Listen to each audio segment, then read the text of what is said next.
Saludos, ¿cómo están? Continuando con el contenido programático de la materia y evaluada la unidad uno a través del cuestionario que ya todos conocemos. Procede entonces al desarrollo de la unidad 2 que tiene que ver con un tema trascendental para nuestra vida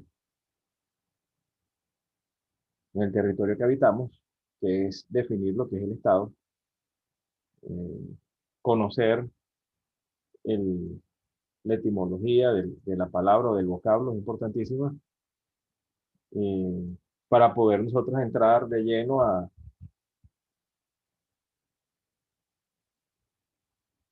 revelar lo que es el significado de la palabra Estado desde el punto de vista jurídico, o lo que nos concierne, que es el derecho público, desde ese ámbito. Entonces vamos a ver en esta unidad, como ya les he comentado, en primer orden lo que es el Estado. ¿Cuáles son los elementos del Estado? Porque realmente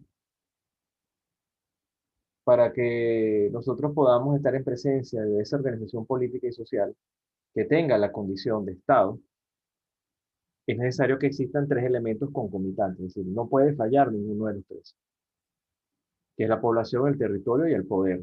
Vamos a ir desarrollando cada uno de esos elementos y vamos a ver una definición ya desde el plano jurídico, desde el plano jurídico de lo que es el Estado, una definición de Enrique Capitán. Después vamos a ver que no todos los estados obedecen a las mismas formas, sino que hay diversas formas de concebir el Estado.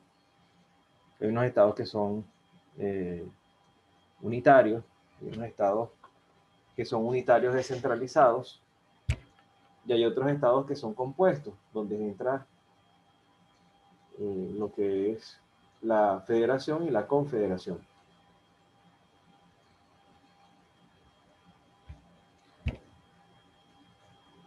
Luego vamos a ver lo que cómo consigue el constituyente venezolano al Estado Nacional, que eso se revela en la propia Constitución Nacional, en el artículo 4. Luego descenderemos a ver lo que es el poder, que como elemento del Estado vamos a discernir de modo general lo que es el poder, pero luego vamos a ver lo que es el poder público y cómo se distribuye el poder público en Venezuela, con un cuadro donde se ve que el Estado venezolano, anticipo por ser un Estado federal descentralizado, las funciones del Estado están distribuidas o diseminadas en un poder nacional, donde hacen vida 5 poderes nacionales, y verticalmente, por ser federal descentralizado, está un poder público estatal y un poder público municipal. Luego esta unidad eh, sigue su curso con la definición de lo que es la soberanía, el gobierno, las formas de gobierno y la forma del gobierno venezolano, que sería la segunda parte de la unidad 2. Pero vamos a circunscribirnos en este video a lo que es el Estado, las formas de Estado y la forma del Estado venezolano. Entonces ya les había comentado que para entrar a ver lo que es el Estado desde el punto de vista de una definición jurídica, primero vamos a ver lo que significa el vocablo. El Estado etimológicamente viene del latín status, que significa clase o condición en que está sujeta a la vida de cada uno.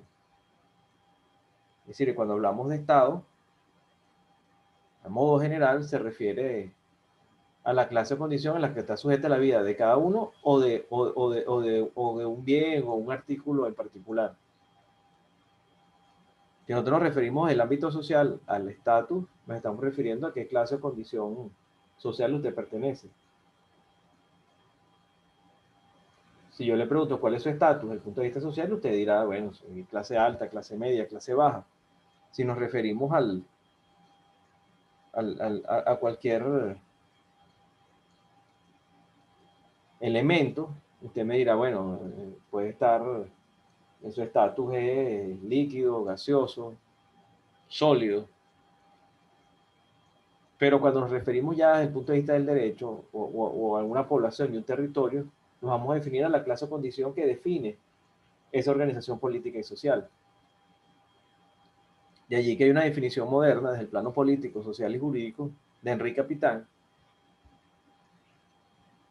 que es muy importante para nuestro estudio porque considero que es una de las definiciones más exactas y más potables de digerir respecto a este tema.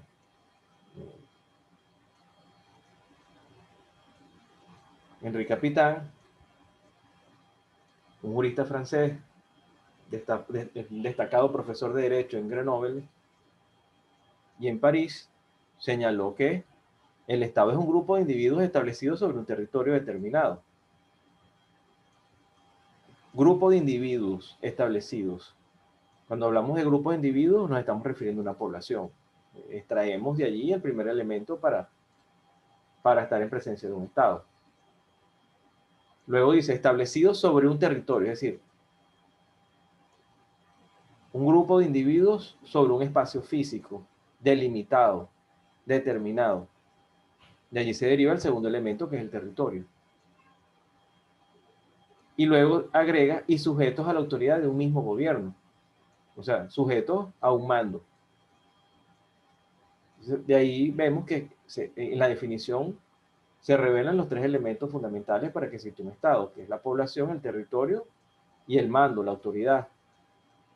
Es decir, la estructura burocrática que establece las bases y el cumplimiento de las normas para que esa población pueda seguir y convivir sobre un espacio físico. Entonces tenemos que los tres elementos, repito, para que estemos, que son concomitantes, es decir, no puede fallar uno de estos elementos, porque si falla uno de ellos estaremos en presencia, por ejemplo, de una nación, que es distinto a un Estado. La nación es la idea, es el grupo de personas entrelazados por costumbres, tradiciones, historias. Es un sentimiento, la nación. Pero la nación no es un Estado porque precisamente no tiene territorio. De allí que no podemos confundir los términos, en primer lugar, Estado con gobierno y nación. De hecho, el gobierno, les adelanto que el gobierno es el brazo ejecutor del Estado dentro del territorio. O sea, una relación género-especie. Tan es así que se dice que no puede existir un gobierno sin un Estado. O sea, es necesario que exista el Estado para que pueda preexistir o subsistir el gobierno. Entonces, los tres elementos fundamentales para que estemos en presencia de un Estado son población, territorio y autoridad o mando.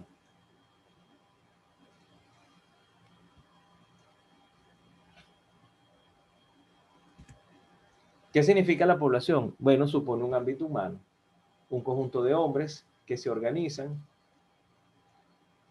jurídica y políticamente y están unidos por lazos morales, económicos, sociales, históricos y religiosos.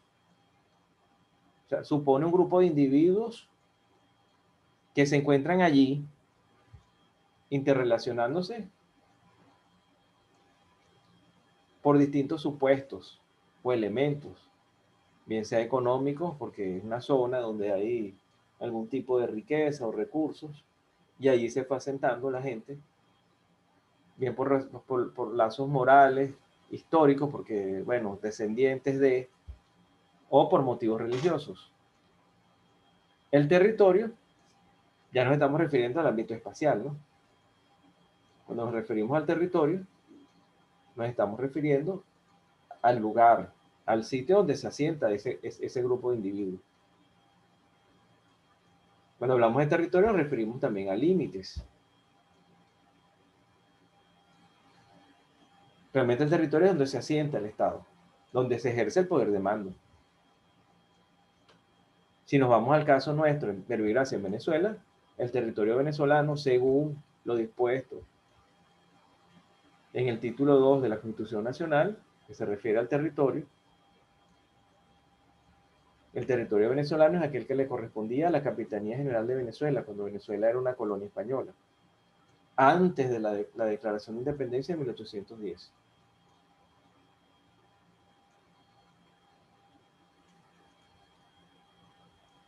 Actualmente el territorio está en Venezuela, está delimitado en 916.445 kilómetros cuadrados. ¿Y qué es el poder? Bueno, el poder es la facultad de mando, la autoridad a cuyo orden o a cuya ley nos encontramos sometidos. Es decir, esa población sobre ese territorio genera una estructura burocrática donde se van a redactar unas normas y alguien va a ejercer una autoridad sobre esa población para permitir la convivencia de ese grupo de individuos sobre ese espacio geográfico. Por supuesto, el poder conlleva una serie de funciones dentro del Estado, una función legislativa, judicial, ejecutiva, pero el poder, como ya les he comentado en la unidad anterior, está sometido a límites y esos límites están claramente contemplados en la Constitución Nacional. Ahora bien, cuando hablamos de formas de Estado,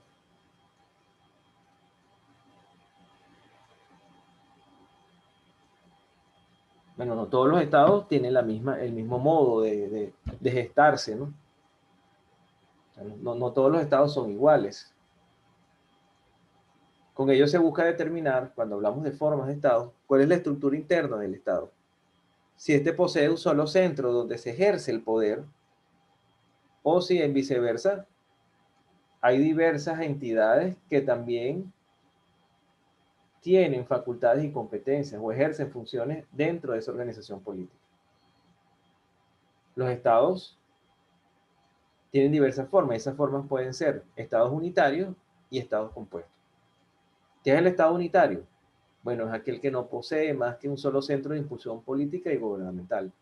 Quiere decir que desde la capital de ese estado se ejerce todo el poder. La autoridad de mando se ejerce desde la capital del estado hacia todas las entidades territoriales que conforman esa organización política.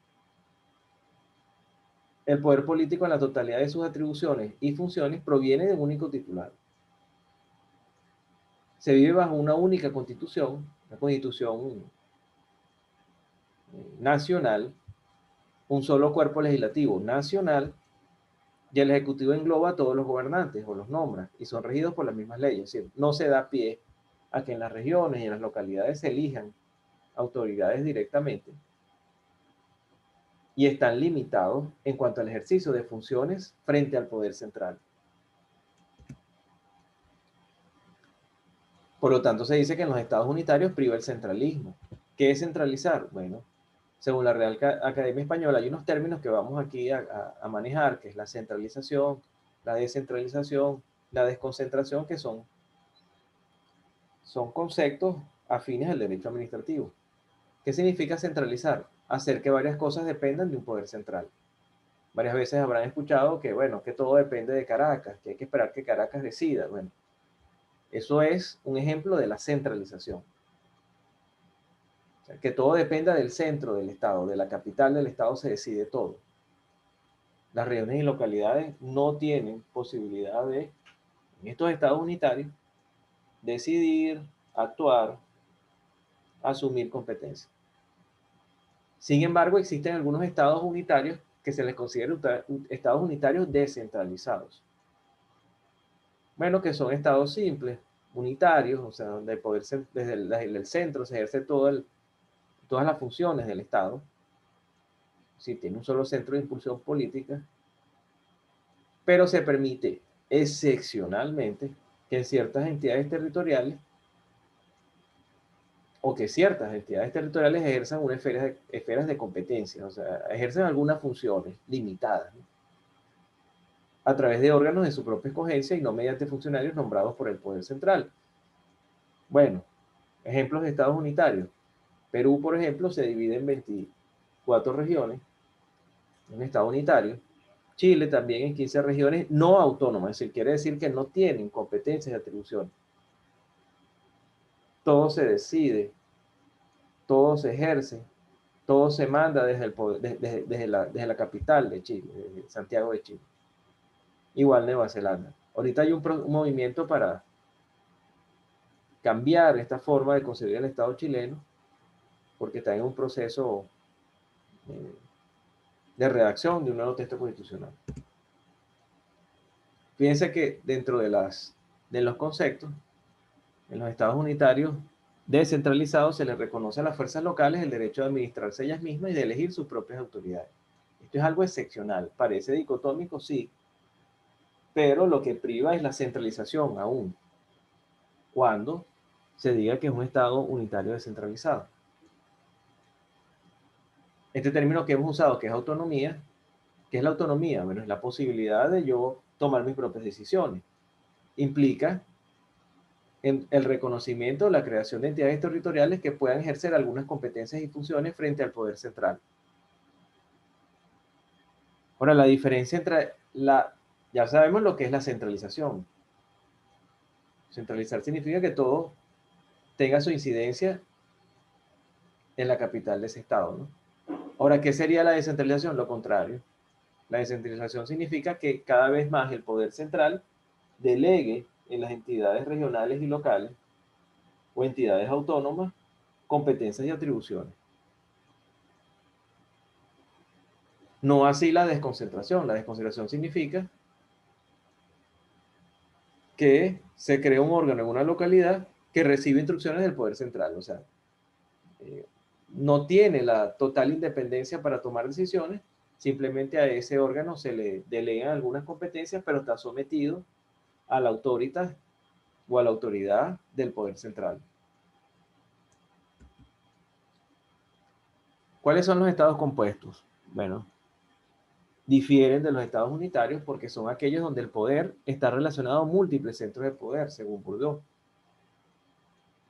Es decir, no hay un único titular del ejercicio de las funciones del Estado, sino que hay varios titulares que ejercen funciones dentro del Estado y que asumen competencias y atribuciones.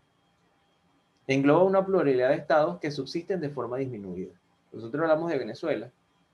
La Constitución de 1811 significó que 7 provincias, ahora se agrega Guayana, que declaró la independencia, pero luego se retractó.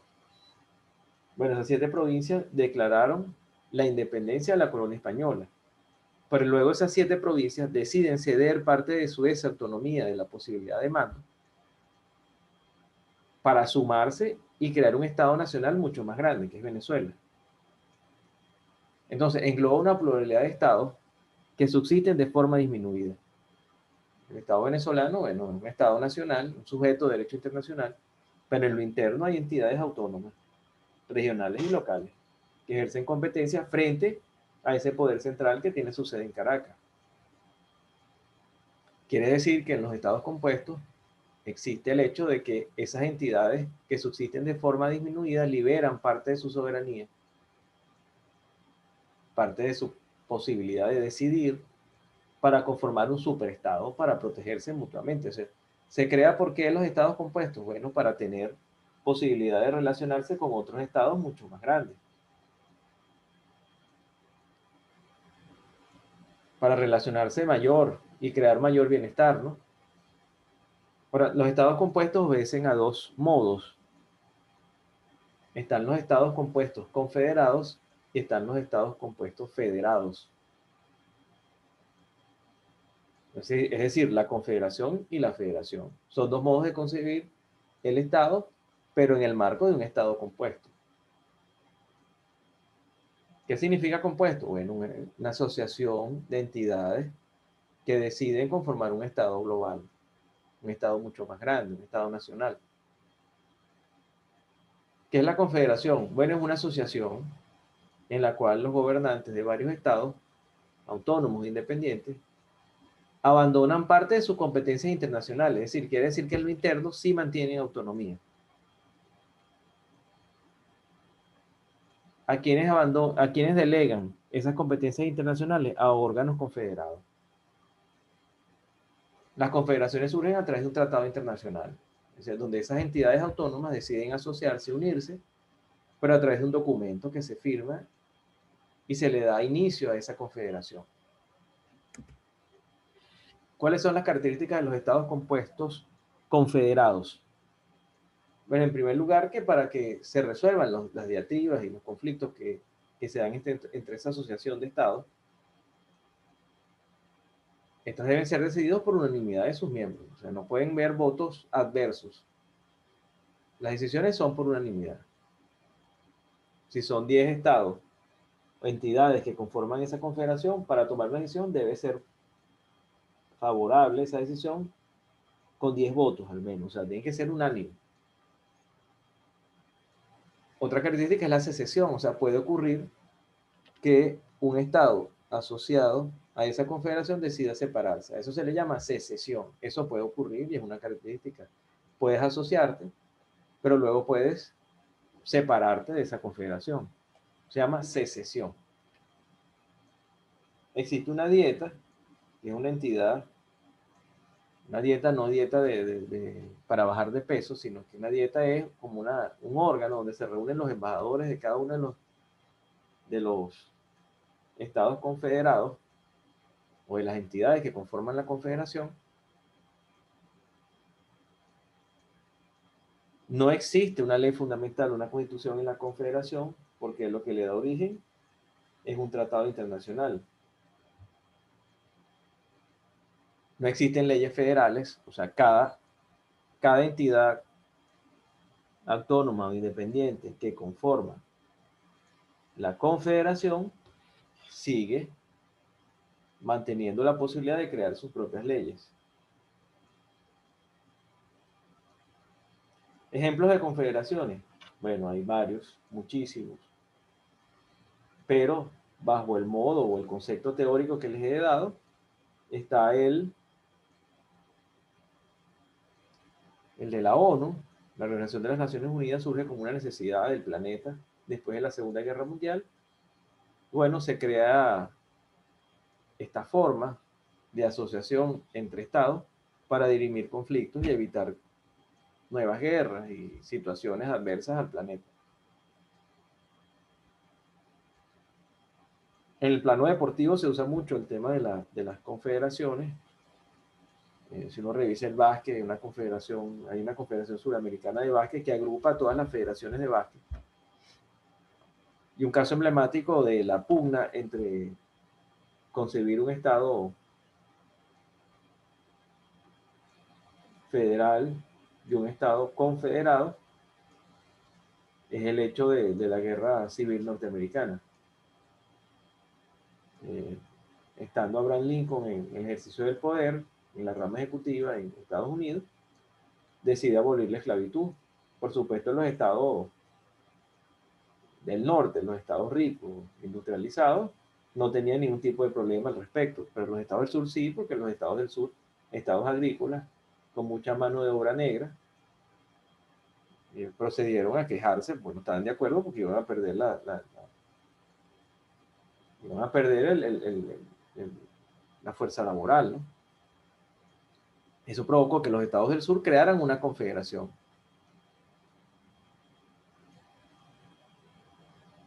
La guerra civil se da entre los confederados y los yanquis.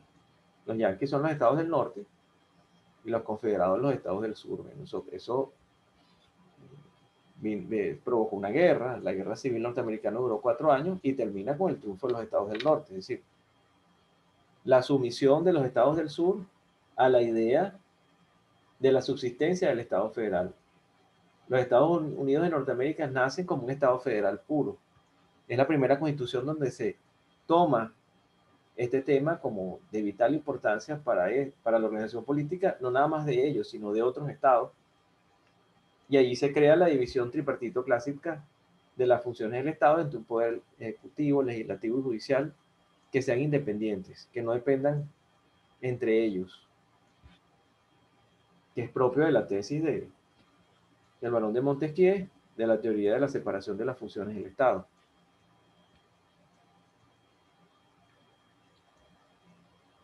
Ahora bien, ¿qué es la federación? Bueno, la federación es una asociación de estados, te parece un poco a la confederación, pero están sometidos a un poder único, a un poder central, pero conservando en parte su independencia. Es decir, existe un poder central, pero también se les permite a esas regiones o entidades que conforman esa asociación nacional de tener atribuciones, competencias y una independencia parcial. ¿Cuáles son sus características? Surgen no a través de un tratado, sino que surgen a través de una constitución, una ley fundamental. ¿Los Estados miembros conservan parte de su soberanía? Sí, pero a nivel internacional son un solo Estado, no como la Confederación, que cada uno de las entidades que conforman la Confederación a nivel internacional tienen posibilidades de algún tipo de relación con otros sujetos de derecho internacional. Aquí no, aquí el Estado, desde el plano internacional, está concentrado. Cada Estado posee sus competencias a nivel constitucional, porque sí, siguen reservándose alguna independencia, alguna autonomía, y están representados a nivel legislativo por una asamblea donde las decisiones son por mayoría de votos. Cada Estado posee un territorio y una asamblea local donde se aprueban leyes. Es decir, que existen leyes en las federaciones, unas leyes federales o nacionales que se aplican en todo el ámbito del Estado nacional, y existen unas leyes locales o estadales que solo tienen aplicación en ese ámbito geográfico. Ahora bien, hay unos estados que no obedecen a la clasificación de estados unitarios y estados compuestos, que son los estados sui generis. Entre ellos pudiéramos nombrar el Vaticano. El Estado del Vaticano surge como una necesidad por razones históricas y religiosas. Sabemos que el territorio del Vaticano está en Italia, en Roma, y para darle el estatus de Estado fue necesario que se firmara el Tratado de Letrán entre la República Italiana y la Santa Sede en 1929, y el Vaticano tiene un territorio autónomo, independiente. Por eso es reconocido como un Estado. De hecho, tiene, por decirlo de algún modo, embajadores en cada uno de los otros estados de derecho internacional, que se les da el nombre de nuncio apostólico. Existe el derecho canónico, que la Santa Sede tiene sus propias normas, su propio modo de conducirse en el plano legal. ¿Cuál sería entonces la forma del Estado venezolano? Ya les he adelantado que Venezuela, en 1811, se acoge a la tesis de la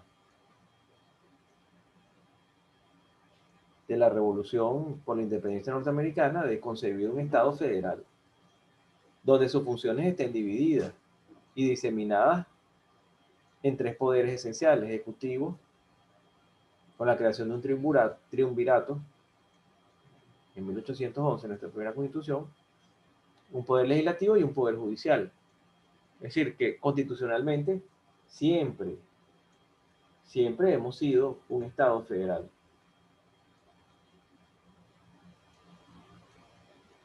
Pero al parecer en los hechos siempre nos comportamos como un Estado unitario. En Venezuela siempre, desde el centro del Estado, se toman todas las decisiones, no se permite otro ámbito de actuación a las regiones, y quien ejerce la rama ejecutiva viene siempre como a eclipsar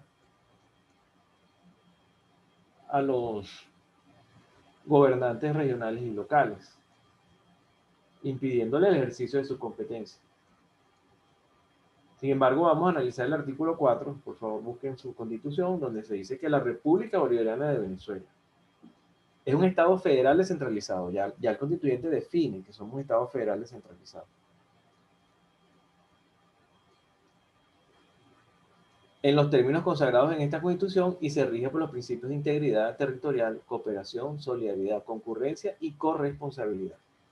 O sea que no hay duda de que Venezuela primero es un Estado. ¿Por qué? Bueno, porque si revisamos los elementos, tenemos una población, que el último censo indicó que somos una población que asciende a más de 31 millones de personas. Tenemos un territorio de más de 916.000 kilómetros cuadrados, y tenemos una autoridad o poder que está allí establecido en la Constitución, en la parte o en el sector orgánico. Ahora bien, ¿qué es el poder? Ya sabíamos lo que es el poder como elemento del Estado, pero ¿qué es el poder público? Bueno, se entiende como el ejercicio de acciones y actividades que la sociedad es en manos del Estado. O sea, la sociedad crea esa estructura burocrática para que esa estructura burocrática ejerce una serie de competencias y atribuciones para el bien colectivo. ¿Cómo se hace esa delegación? A través de la Constitución. Y allí se le da a cada poder las funciones y los límites para el ejercicio de las mismas. ¿Cómo se distribuye el poder público en Venezuela? Bueno, para eso tenemos que referirnos al artículo 136 de la Constitución, que hace mención a cómo se distribuye el poder. Este artículo es vital porque reafirma que Venezuela coge la tesis de la teoría de la separación de las funciones del Estado, del barón de Montesquieu, o Charles II, que es su verdadero nombre. Fíjense que el artículo 136 refiere que el poder público se distribuye entre el poder municipal, el poder estatal y el poder nacional. ¿Por qué? Porque somos un Estado federal descentralizado. ¿Qué quiere decir? Que en el plano territorial va a existir un poder nacional, un poder estatal y un poder municipal. El poder público nacional, ya en el plano horizontal, se divide en legislativo, ejecutivo, judicial y se agrega en esta Constitución en 1999 el poder ciudadano y electoral. Es decir, que se crea a la función electoral del Estado se le da el rango de poder y se crea un poder que es el llamado ciudadano, que es una idea bolivariana que expuso Bolívar en el Congreso de Angostura, y como lo que inspiró al constituyentista venezolano para esta constitución fue el ideal bolivariano, se agrega ese poder ciudadano. Esto es algo muy importante, lo que sigue en el artículo 136. Cada una de las ramas del poder público tiene sus funciones propias, pero los órganos o los que incumben su ejercicio colaborarán entre sí en la realización de los fines del Estado. ¿Cuáles son los fines del Estado? Los que están en el artículo 3, en el título 1 de la Constitución Nacional. Ya lo vamos a leer. Y fíjense que el artículo 137 refiere que esta Constitución y la ley definen las atribuciones de los órganos que ejercen el poder público. Es decir, esas atribuciones no son las que el que ejerce el poder crea que le corresponden, sino las que están tasadas, establecidas en el marco constitucional. Y a esas actividades deben sujetarse. Para terminar, vamos a revisar lo que es el artículo 3 de la Constitución, que se refiere a los fines del Estado. Es decir, que todos los poderes creados tienen como norte, fíjense, artículo 3, la defensa del desarrollo de la persona, el respeto a su dignidad, el ejercicio democrático de la voluntad popular, es decir, que lo que el pueblo decida debe respetarse, la construcción de una sociedad justa y amante de la paz, la promoción de la prosperidad y bienestar del pueblo y la garantía del cumplimiento de los principios de derechos y deberes reconocidos y consagrados en esta Constitución. La educación y el trabajo son los procesos fundamentales para alcanzar dicho fin. Esa es una idea de Bolívar que se agrega en esta nueva Constitución de 1999. Con esto avanzamos en la primera parte de la unidad 2. En la próxima procederemos entonces a desarrollar el resto de la unidad 2. Muchas gracias.